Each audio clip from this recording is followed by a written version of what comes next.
semuanya, bertemu lagi dengan kami di podcast Bincang Intuisi Investasi Utang Obligasi dengan saya sendiri Adelia Siska dan rekan saya. Halo, saya Nisina Marsa. Dan kali ini kita akan bahas apa lagi sih Kak? Nah untuk kemarin kan kita bahas liabilitas ya. Nah untuk kali ini kita akan membahas tentang debt investment beserta contoh kasus dan penyelesaiannya yang sering terjadi nih Kak di negara kita. Nah penasaran gak sih Kak kayak debt investment itu apa? Terus pengakuannya itu gimana? Nah iya Kak, kita sangat penasaran sekali ya. Mungkin kita hari ini bisa berbicara tentang materi terlebih dahulu sebelum kita masuk ke kasus nih Kak. Oke, nah sebelumnya secara teori nih, debt investment itu apa sih Kak Nisrina? Kalau menurut yang saya baca ya Kak ya, debt investment itu atau biasa disebut dengan investasi utang merupakan salah satu bentuk investasi yang populer di kalangan investor karena potensi pendapatan tetap yang ditawarkan. Jadi debt investment ini tuh dia utang tapi kayak tetap gitu lah, jadi beda dengan saham. Kalau saham kan resikonya tinggi, kalau investment itu resikonya lebih rendah lah. Oke, bener banget nih teman-teman. Debt investment juga melibatkan pembelian instrumen utang seperti obligasi, surat utang, dan sejenisnya.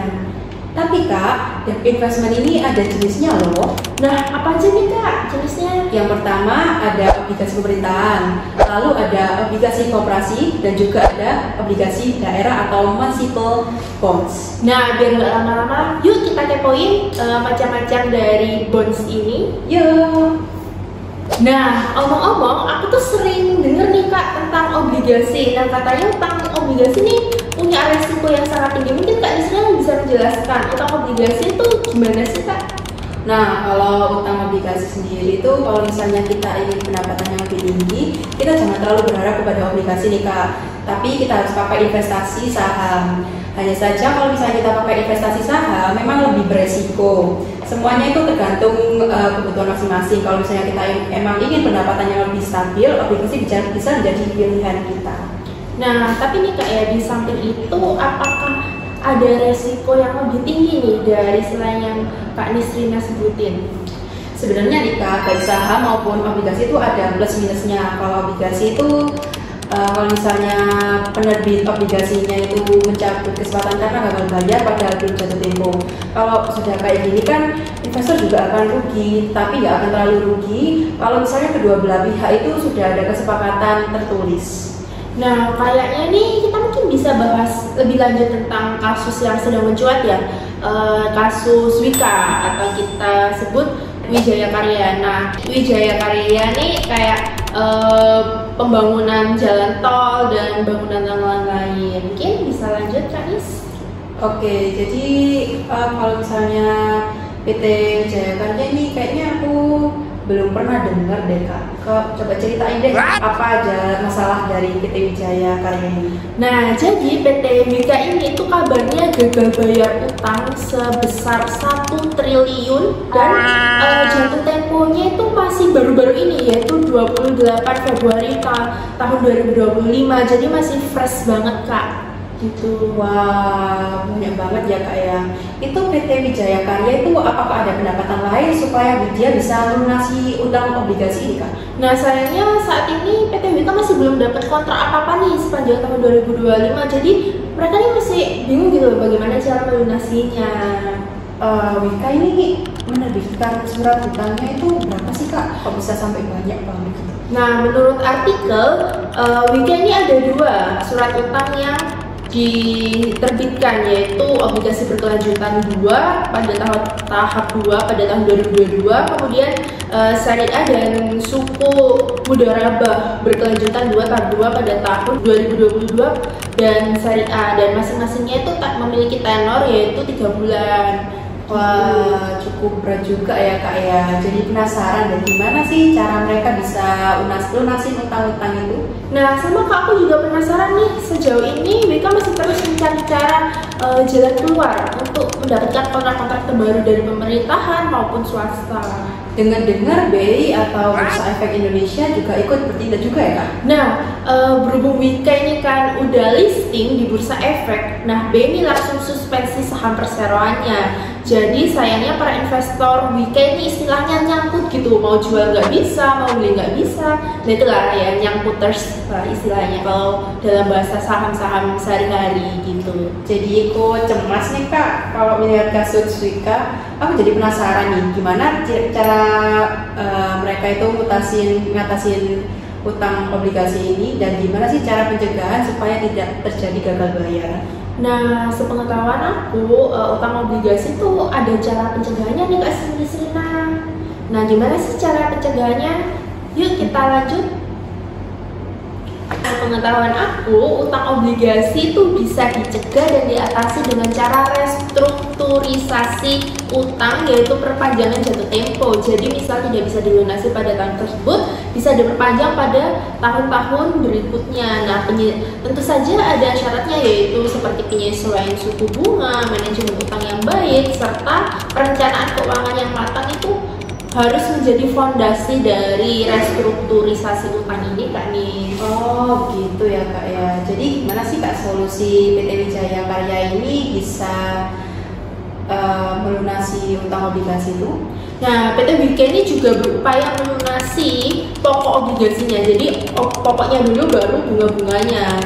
Nah, senilai 1,27 triliun pada tahun 2024. Baik yang jatuh tempo maupun lewat mekanisme call option. Nah, tapi di tengah dinamika kondisi bisnis yang tentu saja berubah karena adanya perubahan presiden ya nih Kak Dis ya. Selaku sekretarisnya Wika menyatakan Wika ini masih memerlukan banyak waktu dan dukungan dari para pemegang obligasi suku dan pemangku kepentingan kayak investor-investor retail juga perlu nih Kak Nis. Lalu setelah itu apakah ada usaha lagi nih yang dilakukan PT Wika untuk melunasi hutang tersebut? Nah, tentu saja ada. Wika menerbitkan obligasi berkelanjutan 2 Wika tahap 2 tahun 2022 seri A senilai 593,95 miliar. Selain itu ada juga Sukuk Mudarabah 2 Wijaya Karya tahap 2 tahun 2022 seri A sejumlah 412 miliar. Lalu apa nih Kak tanggapan dari perusahaan Wika sendiri setelah menerbitkan surat tersebut? Nah, 2 surat utang itu jatuh pada hari Selasa tanggal 18 bulan 2 2025, tetapi keterbatasan likuiditas yang dimiliki PT Wika menunda pembayaran atas keseluruhan nilai obligasi dan sukuk. Dan alhasil saham perusahaannya itu disuspend oleh BI karena, dan dalam surat KC, otoritas bursa menilai gagalnya pelunasan obligasi dan suku, dan tersebut itu mengindikasikan adanya permasalahan dalam kelangsungan usaha Wika. Dengan mempertimbangkan hal tersebut, bursa memutuskan untuk melakukan penghentian sementara perdagangan efek Wika di seluruh pasar. Jadi BI itu istilahnya itu mengantisipasi nih untuk kerugian masyarakat retail gitu Kak. Jadi ya agar masyarakatnya itu istilahnya tidak tertipu gitu. Jadi BI itu kayak mengantisipasi terlebih dahulu gitu. Wah, pembahasan kita hari ini benar-benar cukup berat ya kayak, dan cukup menarik nih. Banyak juga hal baru yang kita bisa pelajari di podcast hari ini.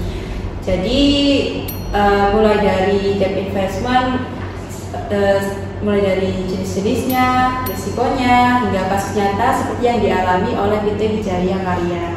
Nah, benar banget nih Kak, dari sini kita juga bisa tahu nih, investasi utang itu memang punya potensi keuntungan, tetapi harus diperhatikan juga resikonya dan bagaimana cara pengelolaannya.